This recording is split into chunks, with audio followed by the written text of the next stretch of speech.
Welcome, everyone, to the NCAA Basketball Daily Dime Show for January the 25th, 2022. I am joined by my good friend and professional sports bettor, Jesse Schule.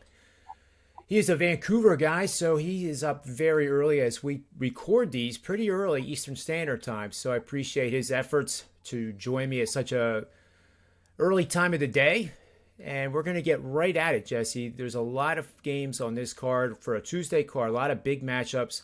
And our first one that we're going to talk about is the Auburn Tigers, who are first in the SEC conference right now with an 18-1 record. They're 15-4 against the number, 11-8 over/under. Away, they're 5-0. As a favorite, they're 17-0, which means that the only time they lost was when they were a dog.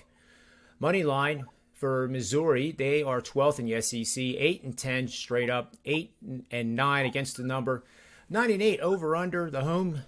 When a home team, they're 5-3. As an underdog, they are not a good 4-9. Missouri is a double-digit 13-point underdog. Not surprising, the over/under is 141. Take it away, Jesse, and tell us where you're going to lead us for a best bet. Well, John, the biggest news is for the first time in a long time, the Auburn Tigers are the number one ranked team in the country, and that comes with a potential curse of bad luck. We've seen it in the past. Teams move into the top spot in the polls, and that has them ripe for an upset. And actually, I like this game at Missouri. I mean, it seems like a rather inflated line. Nobody really wants to bet against the number one ranked team in the country, so the bookmakers have to offer you a ton of points to go against them. And Missouri has been a pretty strong home team.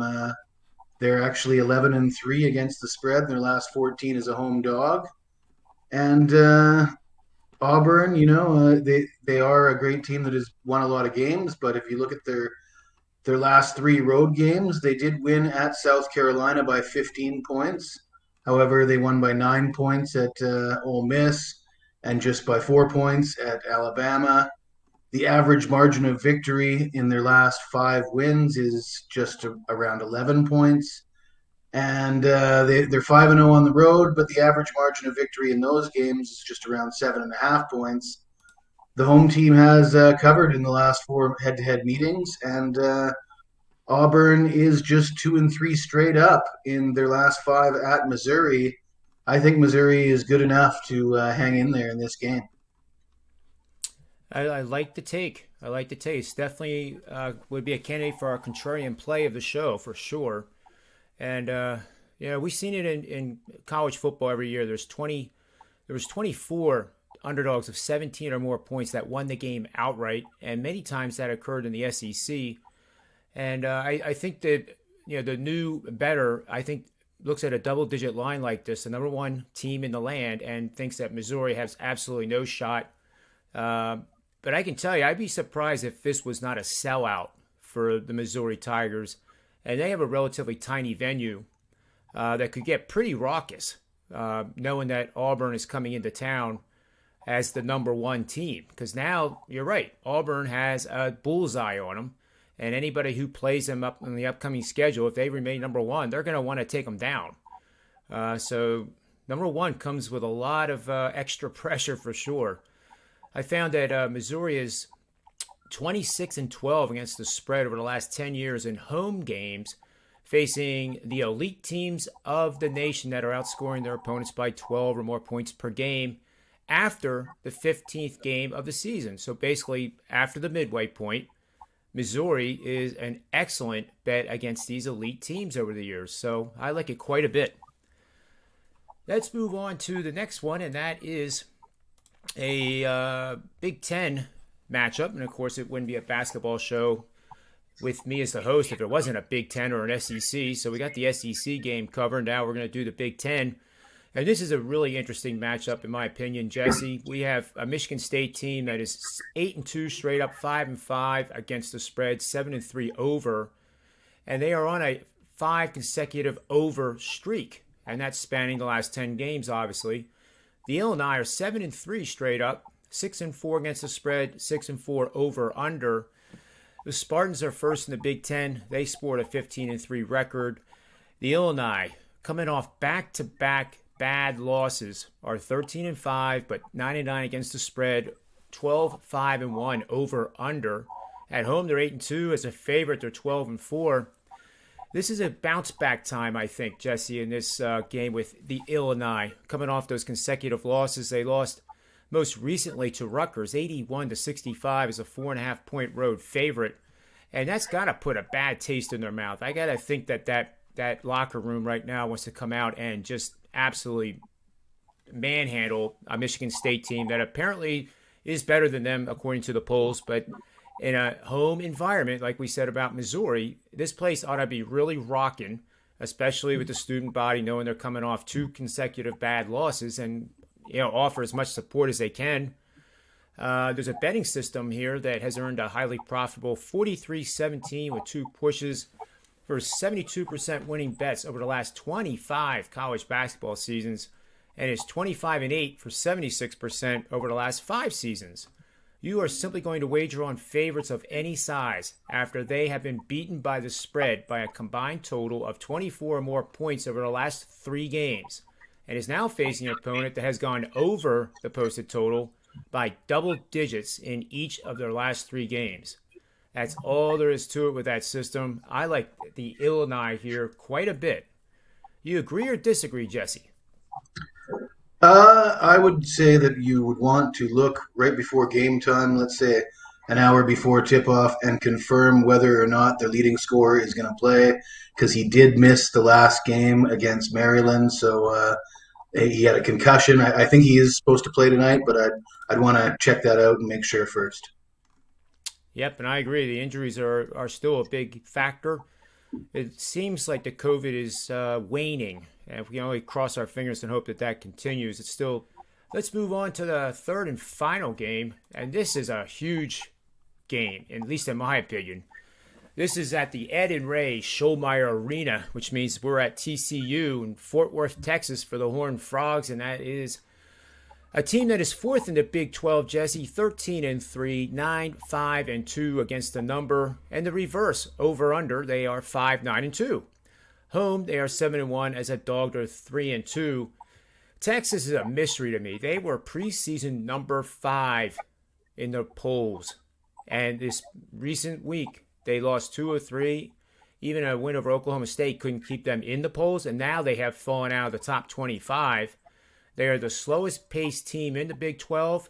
TCU has an awesome defensive presence. They play through their defense to score points on the offensive end. It's defense first and foremost with the Frogs. And I'm just wondering, initially here in this matchup, Texas is, as I said, dead last in the Big 12 in pace of play. And it's right around 60 estimated possessions per game. Do they now, with the talent they have, are they forced to change that whole style and then go up-tempo, looking to take advantage of any missed shots and fast break far more than they have this season to stop their losing ways? What do you think of that? Well, I actually hope not, because I like TCU in this game, and I think the slow pace of play sort of plays into my favor with the home dog getting the 2.5 points. I'm looking at a Texas team that, as you mentioned, they've dropped out of the top 25. They've failed to cover in 4 of their last 5, losing 3 of those 5 outright. And they're in a tough spot here. They're on the road, and TCU is 7-1 at home. I believe their one loss was against number 1 ranked Baylor. The Horned Frogs are actually 8-1-2 against the spread in their last 11 overall, meaning they've only failed to cover once in those 11 games. TCU coming off an impressive outright win at Iowa State, holding the Cyclones to just 44 points. So when it comes down to slow pace of play, strong defense, this game has defensive battle written all over it. The first team to score 55 points might be the victor here. And in a game like that, when you're getting 2.5 points with the home dog, that might not be significant all the time. But with these two teams, and especially given the history, I'm inclined to take the points with the home team. I will point out that one of the more recent matchups was a 61-60 game that TCU did lose at home by 1 point. So I could see this game being decided by a bucket. Absolutely. And you bring up an excellent point, especially for new bettors. The idea is that the lower the total is, it's easier for the dog to cover. And in this case, that makes a lot of sense. It's not like they are getting any help by the line or by the betting public in the way they're betting this game. It's just that in a low-scoring game, there's less chance of falling behind by double digits. And if you play a dog, that's an ideal situation, especially one that is a proven defensive presence like the Horned Frogs are. I still can't not believe how Texas is just falling off the map here. Despite they still have a winning record, they probably still get to the tournament, but they got a lot of issues going on right now at both ends of the court. And I don't think Steve Merrill says, and I try to tell him on the financial shows not to say it too often, but you never catch a falling knife. And with the way the market has been this past 7 days, we've heard that phrase far too often. And I do agree. You don't play Texas here because you think they're due to bounce back. Who knows? They might. But you don't take that chance with a team that has a proven defense like the Horned Frogs. There's just no other side to play. I do think in game, if we got a total down below 110, I would be tempted to bet the over. But that's only just food for thought at this point. Because most of these Big 12 games do finish above 110. The last one I think that TCU played, however, did not. But I think in betting the line, I'm a little leery of going under because maybe the pace of play is a little bit faster for both these teams tonight, possibly. Overtime could be a factor. Overtime could definitely be a factor. That's a great point, too. Might be worth noting that TCU has played 2 games that have been decided by 1 point. I think in their last 5 games, they had a 1-point win over Oklahoma State and a 1-point loss they lost by 1 to Oklahoma State and won by 1 against Oklahoma. So that's right. This game could come right down to the wire, be decided by the final bucket, or perhaps go to overtime. Yeah, I'm with you on that. So, best bets, and tell me if I'm wrong, Jesse, of course, but it looks like we are in agreement on TCU getting a few points at home here. That game starting at 9 o'clock against Texas. And then we're on another home dog with Illinois taking on Michigan State. And then in the third and final game, what were we doing on that one? That was the Auburn Tigers game against Missouri plus 13.5. Yep, Missouri plus the 13.5. And you know what? I love the sprinkle in this game. I really do. And when I say sprinkle, like if we bet, if this qualifies as a 4% bet, for example, and you bet $100 for a 4% bet, then adding $15 on the money line just in case is always prudent. So that is what I'm going to do with a little $10 or $15 pizza money sprinkle on the money line just in case something really, really wild happens in Missouri tonight.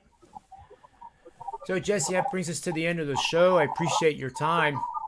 As always, it's always a pleasure having you on the show for basketball and NFL. And we'll be back. You and I will be back this afternoon for the Manny's Irish Pub Sports Betting Show, which is going to start at 5:45 p.m. Eastern Standard Time. That includes a lot of fun guys from Wager Talk and SportsMemo, and we just kind of talk sports and sports betting mainly. And we'll have some things to talk about this afternoon, given that the Hall of Fame ballots will be all entered for this year's MLB Hall of Fame class, which could or not include guys like Barry Bonds, Roger Clemens, and others.